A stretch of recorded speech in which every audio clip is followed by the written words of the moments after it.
there's this implicit expectation that when you first try something, that it won't be a horrible disaster, then that will hold you back from starting. You will perform your worst the first time you try something. Now that might seem a little bit obvious, but we forget that by definition, the first time you try to do something, you're not going to be as good as the subsequent times you do that. And again, this might seem simple, but if you recognize that under the hood, the first time you go running, it will be painful. The first time you try to study a new content or a new textbook, it will be confusing. And what I try to cultivate in the individuals and groups that I work with is an appetite for being able to look for that failure and seek out that failure. If you can take that first worst disaster experience it as quickly as you can and get it out of the way, then you freed yourself up to really engaging and embarking on the journey of growth that is necessary for progress. But a major barrier is that anxiety about that first time.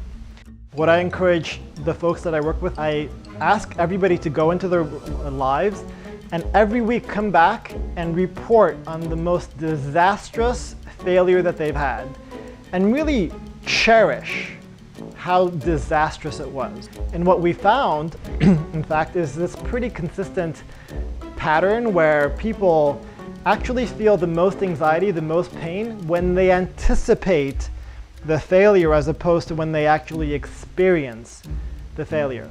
And why that's important is to recognize that it's the anticipation of the pain, of the worst case scenario, that's holding you back. If you worry about all of the what ifs that prevents you from doing something for the first time, then that is really the core root of why a lot of people don't progress.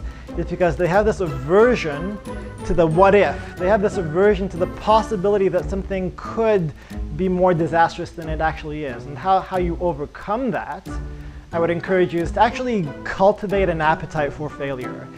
Seek out safe experiences where you can experience failure, where you can basically try something and not succeed, and then understand that that process of the anticipation, the willful engagement in that experience, and then the recognition that it wasn't that bad is a skill. It's a muscle that you can develop, and that with that strength and muscle, you're going to be leagues above and beyond what the competition is able to do, because they are still held back by that anxiety that holds them and prevents them from starting something.